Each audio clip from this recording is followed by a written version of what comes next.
Well, I'm Wendy. And I'm Neil. And we've been married for 50 years this September, but together for 57 years. We have 2 great children, and we have 3 awesome grandchildren, and we have 2 step-grandchildren, and we have 2 extended family grandchildren. Life just couldn't get better than that. Yeah. A lot of people in our lives, a lot of great people in our lives. Carry on. You can say something now. No, I can't. Okay. We met at a skating rink behind Warren Park Public School in Toronto. Our first formal date was to see the Raven.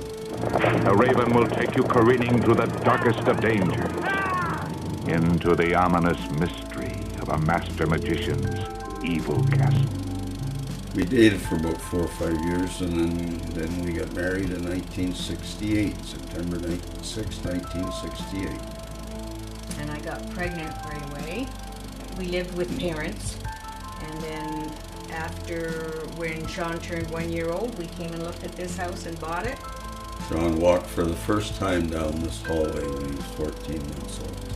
We put him down at the door right there, and we heard these footsteps behind us, and it was him running down the hallway after us, and it was the first time he had ever taken a step. We thought, that's a pretty good sign.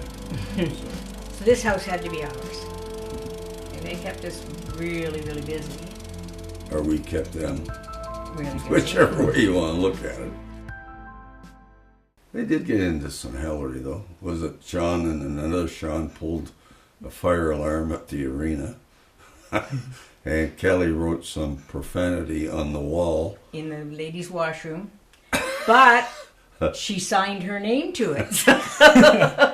Our whole life, as I said before, was we were family oriented, and we did everything with our kids.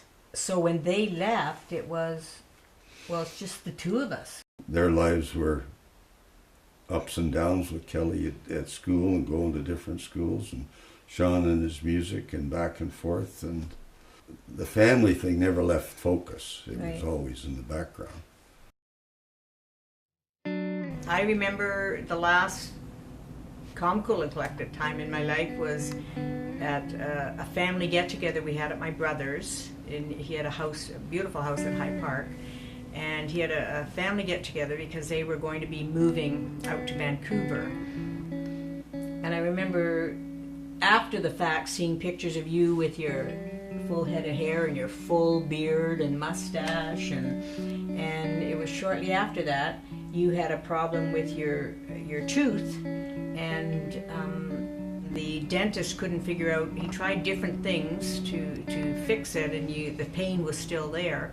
So he ended up sending you to a specialist, an orthopedic surgeon, and it was somebody in town, and the appointment wasn't for 2 or 3 months away. And I had said, no, phone and make an appointment with somebody else because you're not waiting that long. So he made an appointment with a doctor in Brampton, and it turns out the guy took his tooth out and then said, you have a cyst here, I'm going to send it away. It's just something we do. It's not something to worry about. And then, was it days or a week later or so? Yeah, it was a couple of weeks, I think. And he said, come into my office, and Neil had gone to the dentist's office, and I stayed home, and he phoned from the road. He had to stop. He couldn't drive the rest of the way home. He was so upset, and he told me that the dentist had told him that he had cancer, a rare type of cancer, and he wanted him to go right to our family doctor on the way home. So I met you over at Dr. Ferragus' office. They had a surgeon involved, and between the surgeon and the oncology department, they had to decide whether to operate or whether to just try radiation treatment. And they opted to try the radiation, and that's what they did. And he's been cancer-free 10 years? Yeah, it will be 11 years this October. So you're really lucky. Yes, I Except now they keep saying, you're lucky to be alive, you know, and I wish they would stop saying that. Well, yeah, like I find this interesting because, if truth be told, Wendy is the power that kept our marriage together and kept it going forward, and that's the God's truth of the whole thing. And I can't say any more than that. I feel like I've been really, really lucky to have Wendy as my partner. Sure, you make the old bride cry.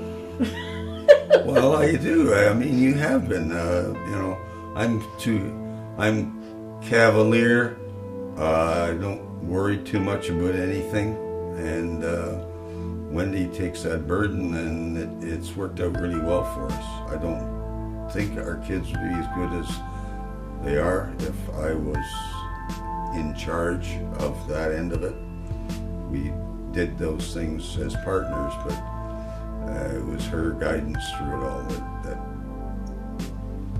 was the sanity that kept things going. Oh, well, thanks. Yeah. Cool.